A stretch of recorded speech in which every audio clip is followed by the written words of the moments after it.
حضرت یعقوب علیہ السلام شہر کنعان میں ایک بہت بڑے وسیع مکان میں رہتے تھے، جس کے صحن میں ایک عجیب شان کا درخت تھا، اور صرف اس درخت کی یہ تھی کہ جس روز اللہ تعالیٰ حضرت یعقوب علیہ السلام کو کوئی فرزند عطا فرماتا تھا، اسی وقت اس درخت میں ایک نئی شاخ پیدا ہوتی تھی۔ اس فرزند کے ساتھ ساتھ بڑھتی تھی، ادھر وہ سن بلوغت کو پہنچا، ادھر وہ شاخ بھی بڑھتے بڑھتے فرزند کے قد کے برابر ہو کر ٹھہر گئی، جسے حضرت یعقوب علیہ السلام اس درخت سے توڑتے اور بطور عصا اس فرزند کے حوالے کر دیتے تھے۔ یہ گویا جناب حضرت یعقوب علیہ السلام کا ایک معجزہ تھا، مگر جب تمام اولاد کے پیچھے حضرت یوسف علیہ السلام پیدا ہوئے تو اس درخت میں کوئی شاخ نہ پھوٹی۔ گویا اس درخت میں حضرت یوسف علیہ السلام کے نام کا اور یوسف علیہ السلام کے کام کا کوئی ایسا پیدا نہ ہوا جسے پہلے فرزندوں کی طرح حضرت یعقوب علیہ السلام حضرت یوسف کو بھی تھے۔ آخر کار جب یوسف علیہ السلام ہوشیار ہوئے اور سارے بھائیوں کے ہاتھوں میں ایک عصا دیکھا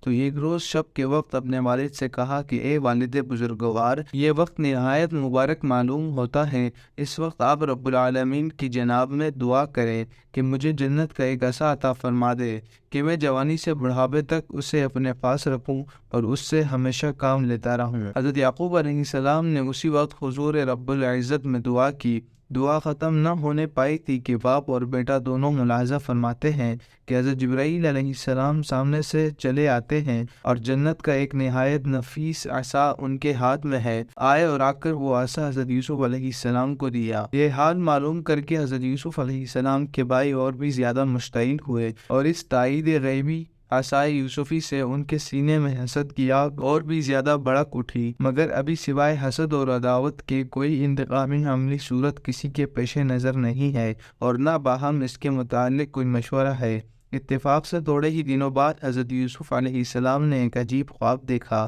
وہ یہ کہ میری انگلیوں سے پانی ٹپکتا ہے اور فضائے ہوا پر پہنچ کر مینا کی طرح بھائیوں کے سروں پر برستا ہے۔ چنانچہ خواب صبح کو حضرت یوسف علیہ السلام نے اپنے والد ماجد سے بیان کیا۔ والد بزرگ نے اس کی یہ تعبیر دی کہ کسی وقت اندرون ملک سخت قحط سالی ہوگی، جس کے سبب برادران یوسف علیہ السلام قحط سالی کا شکار ہوں گے اور یوسف علیہ السلام کے ہاتھوں وہ قحط کی آفت سے معمون ہوں گے، اور یوسف علیہ السلام کے طفیل ہی انہیں خوشحالی اور فارغ البالی میسر آئے گی۔ نیز جناب یعقوب علیہ السلام نے یہ بھی فرمایا کہ اے نور عین حضرت یوسف علیہ السلام، خبردار یہ خواب اپنے سوتیلے بھائیوں سے ہرگز بیان نہ کرنا کہ وہ اور بھی زیادہ رشک کریں گے اور اپنے دل میں چین بچین ہوں گے۔ حضرت یوسف علیہ السلام کے بھائیوں کا رشک اور ان کا حسد جب حد سے زیادہ ہو گیا اور حضرت یعقوب علیہ السلام کی انتہائی شفقت و محبت جو آپ پیارے حضرت یوسف علیہ السلام کے ساتھ کیا کرتے تھے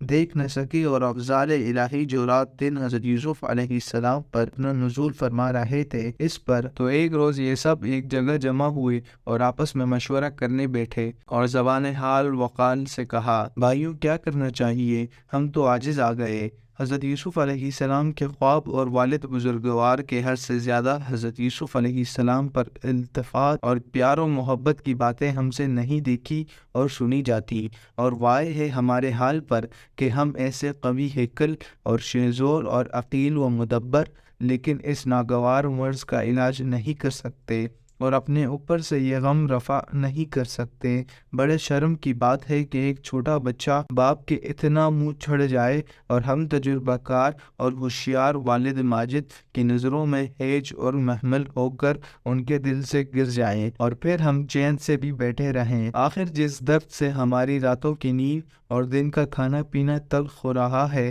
ہم اس کا علاج کر سکیں۔ بڑے افسوس کا مقام ہے، بلکہ ڈوب مرنے کی جگہ ہے یارو۔ اگر اپنی زندگی کو باعزت گزارنا چاہتے ہو تو جلدی اس کا کوئی علاج کرو، اور حضرت یوسف علیہ السلام کو باپ سے عارضی یا ہمیشہ کے لیے بالکل علیحدہ کر دو۔ کہ اتنے میں ایک بھائی نے ان میں سے کہا، حضرت یوسف علیہ السلام کو قتل کر دو، اور اگر قتل میں کوئی مشکل پیش آئے تو یہ کرو کہ کسی سنسان جنگل یا غار میں حضرت یوسف علیہ السلام کو لے جا کر پھینک آؤ تاکہ حضرت یعقوب علیہ السلام کا رخ تمہاری طرف پھر جائے اور پھر تمہارے سب کام درست ہو جائیں گے۔ بعد غور و فکر کرنے کے ان میں سے ایک نے کہا کہ حضرت یوسف علیہ السلام کو قتل کرنا تو کسی مصلحت اور کسی وجہ سے بھی ٹھیک نہیں، البتہ ایسا کرنا چاہیے کہ اسے یہاں سے لے چلو اور سر راہ قریب کے جنگل میں کوئی ٹوٹا ہوا کنواں ہو، اس میں چھوڑ آؤ کہ کوئی راہ چلتا مسافر پانی پینے کے لیے کنویں پر آئے گا اور وہ نکال لے جائے گا۔ بھائیوں، اگر تمہیں کچھ کرنا ہے تو یہ کام کرو اور دوسرے تمام خیالات دل سے نکال ڈالو۔ چنانچہ اس مشورے پر سب کی صدائے آفرین بلند ہوئی اور بالاتفاق سب نے اس رائے کو پسند کیا کہ ایک سموئی ہوئی تدبیر ہے، اس میں یوسف علیہ السلام جان سے بھی جیتا رہے گا اور اپنا مقصود بھی خاطر خواہ حاصل ہو جائے گا۔ چنانچہ جب سب کا اس پر اتفاق رائے ہو گیا تو پھر یہ بات قرار پائی کہ اچھا، جب حضرت یعقوب علیہ السلام کی خدمت میں چل کر عرض کیا جائے کہ ہم سب مل کر جنگل میں سیر و شکار کے لیے جایا کرتے ہیں، آپ بھی حضرت یوسف علیہ السلام کو کبھی ہمارے ساتھ تفریحاً بھیج دیا کیجیے۔ یہ کہہ کر مجلس شورا ختم ہوئی۔ تمام فرزندان یعقوب علیہ السلام مل کر پیارے یوسف علیہ السلام کے پاس آئے اور ان سے نہایت اخلاق و محبت کی باتیں کرتے ہوئے پہلے یوسف سے ان کے خواب دریافت کیے۔ وہ معصوم صدیق اللہ ہونے والے تھے، تمام خواب اپنے سوتیلے بھائیوں سے صاف صاف بیان کر دیے۔ اگرچہ آپ کو والد ماجد کی بے حد تاکید تھی کہ کسی بھائی کے سامنے اپنا خواب ہرگز بیان نہ کرنا، پیارے یوسف علیہ السلام کی شان صدیقیت بڑھی ہوئی تھی، اس لیے چھپانے کو کسب بیانی تصور کر کے سوتیلے بھائیوں سے منوعاً اپنے تمام خواب ظاہر کر دیے، جنہیں خود یوسف علیہ السلام کی زبان سے سن کر بھائیوں کی آتش حسد اور ان کا غم و عالم اور بھی زیادہ ہو گیا، مگر نہایت ضبط کو کام میں لاتے ہوئے یوسف علیہ السلام سے پیاری پیاری باتیں کرتے اور ان کا دل لبھاتے رہے۔ آخر میں ان سے یہ کہا کہ اے ہمارے چھوٹے بھائی، کبھی تم ہمارے ساتھ سیر و تفریح کو نہیں چلتے اور اب تو ماشاءاللہ تم ہوشیار ہو گئے ہو، ذرا چلا پھرا کرو، دنیا کی معلومات ہوں گی اور قدرت خداوندی کا تماشا نظر آئے گا۔ اچھا چلو، آج ہم شکار کو جا رہے ہیں، چلو اور چل کر تم بھی جنگل کی سیر کرو اور دیکھو کہ وہاں کیسی کیسی بہاریں اور سیر تماشے ہیں۔ پیارے یوسف 12 برس کی جان اپنے سوتیلے بھائیوں کی میٹھی میٹھی باتوں میں آ کر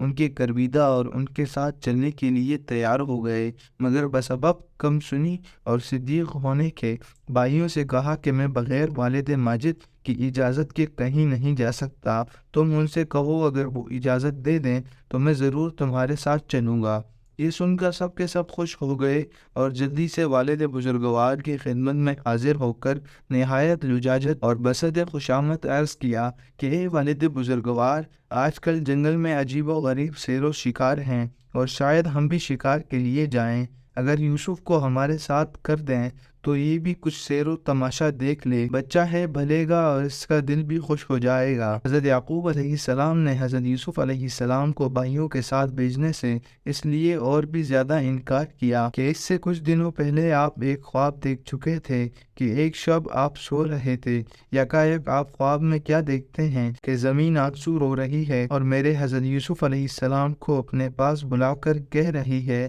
کہ اے سب مظلوموں سے زیادہ مظلوم اور اے قابل رحم فرزند، آ اور میرے دامن میں آ کر چھپ جا، تیرے سوتیلے بھائی تجھ پر ظلم کرنے کے لیے بڑھے چلے آ رہے ہیں۔ یہ کہہ کر میرے جان سے حضرت یوسف علیہ السلام کو زمین نگل گئی، جس سے اسی وقت آپ کی آنکھ کھل گئی، چنانچہ اس خواب سے ڈرے ہوئے تھے، اس لیے حضرت یوسف علیہ السلام کو ان کے بھائیوں کے ساتھ بھیجنے سے صاف انکار کر دیا، جس سے فرزندان یعقوب علیہ السلام مایوس ہو کر وہاں سے اٹھ کھڑے ہوئے۔ برادران حضرت یوسف علیہ السلام نے پھر ایک روز مجلس شورا منعقد کی اور پھر وہ غم یوسف سے مخلصی حاصل کرنے کے لیے تجاویز و تدابیر کرنے بیٹھے۔ ایک بزرگ صورت اور نورانی چہرہ مرد اجنبی سامنے آیا اور اپنی مخلصانہ صورت لے کر وہ ان کے پاس آ کر بیٹھ گیا اور سب کی باتیں نہایت محبت کے ساتھ سننے لگا۔ حضرت یوسف علیہ السلام کے بھائیوں نے دیکھا کہ یہ تو کوئی بڑا رفیق طبیعت اور دوست طینت ہے اور یہ بھی معمر و ضعیف العمر، اس کا تجربہ بھی ہم سے زیادہ ہوگا